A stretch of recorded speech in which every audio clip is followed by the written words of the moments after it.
Bélier, bonjour à toutes et à tous, j'espère que vous allez bien. Je suis très heureuse de vous retrouver pour cette parenthèse. Merci pour votre présence. Alors, pour ceux qui ne connaissent pas les parenthèses, c'est un format plus court que les lectures mensuelles où on met un petit coup de projecteur, peut-être sur une situation ou peut-être sur un questionnement. Ça peut vous parler, ça peut ne pas vous parler du tout, vous verrez bien en fonction de la lecture. J'espère que vous allez très bien, merci encore d'être là et on va démarrer tout de suite. Alors pour ce tirage, vous avez des coupes, des bâtons, des deniers, pas d'épée, et ici un arcane majeur, le fou. Allez, on va commencer par la carte qui est venue au centre donc, de ce tirage pour vous, c'est la 6 de denier. La 6 de denier, c'est une carte qui va nous parler de l'équilibre qui est nécessaire et qui est précieux aussi, c'est important de le dire, dans les rapports. Alors, que ce soit dans le travail, avec les deniers, on est davantage dans le travail, mais on est aussi dans les valeurs, que ce soit dans le sentimental, que ce soit dans le personnel ou dans le familial, cette carte va venir mettre en lumière, on va dire, la justesse entre ce qui est donné et ce qui est reçu, en termes d'argent, en termes de temps, en termes également d'engagement auprès de ceux que vous aimez ou des gens qui vous aiment. Si vous voulez, c'est comment on équilibre pour que ce soit donnant-donnant. Comment on partage, comment on s'entraide, comment on rétablit un juste rapport dans ce qui circule entre soi et les autres, entre le temps de travail et le temps de repos, entre les finances et les projets. Voilà, le soutien que vous pouvez apporter, celui qu'on peut vous offrir. Vous comprenez? C'est comment bien répartir. Dans la maison peut-être, ce qui incombe aux uns et ce qui incombe aux autres. C'est, si vous voulez, vous l'aurez compris, c'est une carte d'équilibre, c'est une carte d'égalité, c'est gagnant-gagnant. Dans le tarot plus traditionnel, sur cette carte est représenté un personnage qui est plus riche que les autres, que les deux autres en tout cas personnages, et du fait d'avoir plus de richesse que ces deux-là qui en ont moins, il va justement leur apporter ce qui leur manque, il va leur donner. On est sur une carte de générosité. Cette générosité-là, elle est importante parce qu'elle amène un équilibre. Celui qui a un petit peu plus de temps va pouvoir le mettre à profit pour consolider quelque chose que l'autre, par exemple, ne pourra pas faire parce qu'il va manquer de temps. Celui qui va passer plus de temps au travail pourra amener peut-être un peu plus d'argent, ce qui va permettre à celui qui a plus de temps de pouvoir faire des choses. Vous voyez, il y a quelque chose comme ça. C'est une question d'équilibre, c'est une question on dirait une chanson, tiens. C'est une question d'égalité, de réciprocité et de justesse dans les rapports. Encore une fois, ça peut être une question de temps. Comment on équilibre le temps que l'on passe à travailler ou que l'on passe en famille. Ça va dépendre bien sûr de votre situation, mais vous comprenez la signification de cette carte dans le fond. Qu'est-ce qui vous a amené vers tout ça? Vous avez la 4 de bâton. Alors, la 4 de bâton, c'est une carte qui nous explique que peut-être ce que vous êtes en train d'équilibrer, c'est pour préserver l'équilibre d'un foyer, d'une cellule familiale ou peut-être même d'un lieu de vie qui est partagé. C'est de ne pas entrer dans les conflits, c'est de ne pas avoir non plus une énergie qui va être tournée vers soi exclusivement.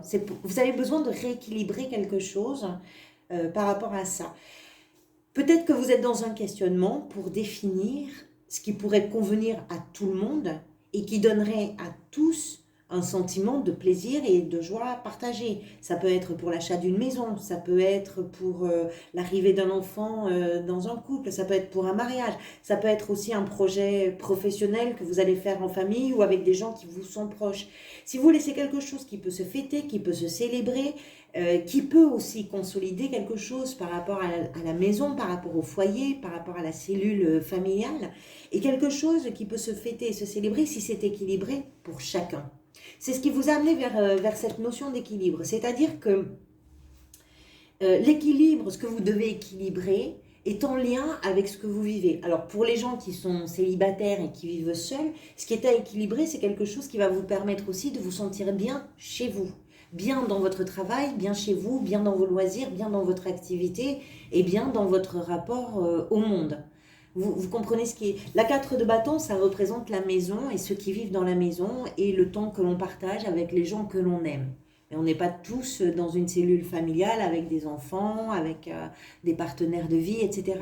Donc, en tout cas, c'est ce qui représente une forme de stabilité. On a une perspective avec ces deux cartes, une perspective de réalisation. Donc, c'est dans cette perspective de réalisation que les choses doivent s'équilibrer d'une façon ou d'une autre. Ça peut être aussi quelque chose de personnel, hein.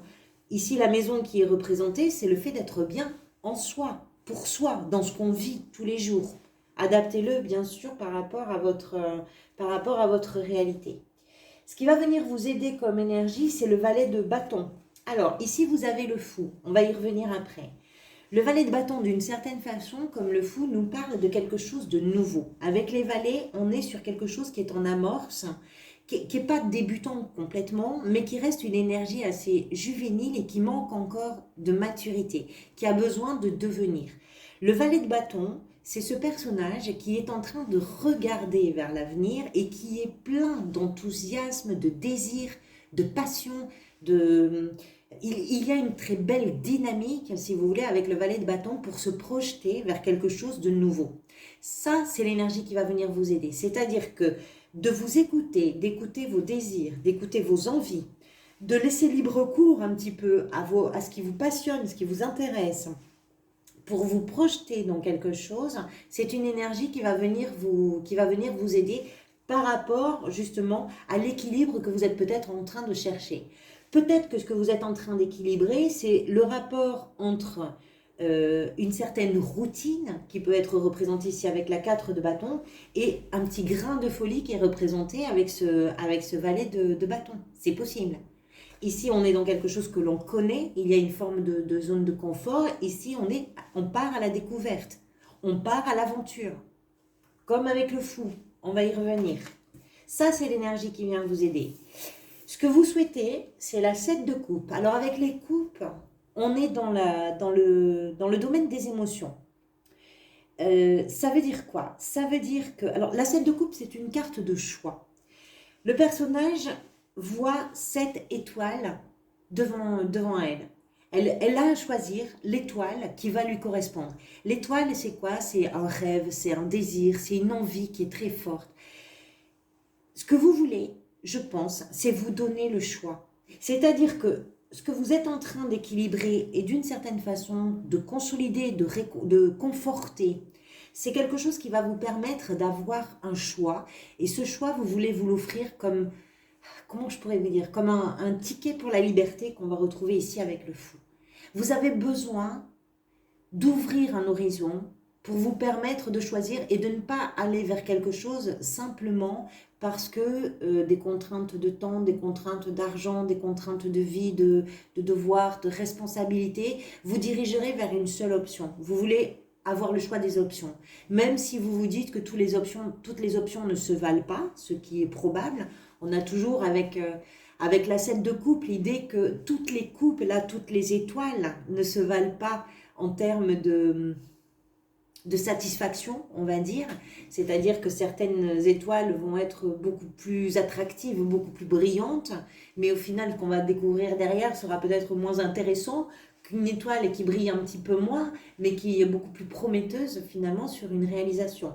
Par contre, ce que vous voulez, vous, c'est avoir le choix. C'est que votre choix ne soit pas déterminé par une circonstance, par une relation, par une situation donnée, en tout cas. Vous voulez vous offrir le choix. Pourquoi? Parce que ce vers quoi vous allez, c'est justement ce sentiment de liberté. Le fou, c'est l'arcane 0, c'est le début de toute chose. À partir de là, c'est vraiment un personnage qui part sans se poser aucune question, qui fait exactement ce qu'il veut, comme il veut, avec qui il veut, quand il veut. Voilà, c'est pas compliqué. Ce vers quoi vous allez, c'est ce sentiment-là de liberté. C'est ce sentiment-là de confiance qui est suffisamment important pour vous permettre de vous lancer dans une émotion nouvelle, dans un projet nouveau, dans une nouvelle perspective, dans un nouveau travail, dans une nouvelle relation, peu importe dans quoi, dans quelque chose dont vous sentez que le potentiel est gigantesque parce que tout est à créer, tout est à découvrir, tout est à inventer, mais avec ce sentiment d'être libre absolument de tout. Libre de choisir, libre d'aller où bon vous semble, et ça c'est l'énergie vers laquelle vous allez par rapport à ce que vous êtes en train là d'équilibrer d'une façon ou d'une autre. Le sentiment que j'ai, c'est que vous êtes en train de donner les derniers coups de tournevis à une structure, on va dire, de fond, une structure de base, une base solide qui prend en compte tous les éléments, qui va prendre en compte vous, mais vos partenaires si vous en avez, vos enfants si vous en avez, vos familles, etc., l'endroit où vous vivez, etc. Tout ça, vous allez l'assurer, le consolider, vous allez faire quelque chose de fiable pour pouvoir vous projeter dans quelque chose de nouveau qui va vous offrir vraiment ce sentiment de liberté. Voilà pour cette parenthèse, j'espère que ça vous parle. Merci en tout cas pour votre présence. Je vous retrouverai pour les prochaines lectures mensuelles. Si vous avez la chance d'être en vacances, je vous souhaite bien sûr d'en profiter largement. Pour tous les autres, je vous souhaite bon courage. Merci pour tout. À très bientôt. Prenez soin de vous.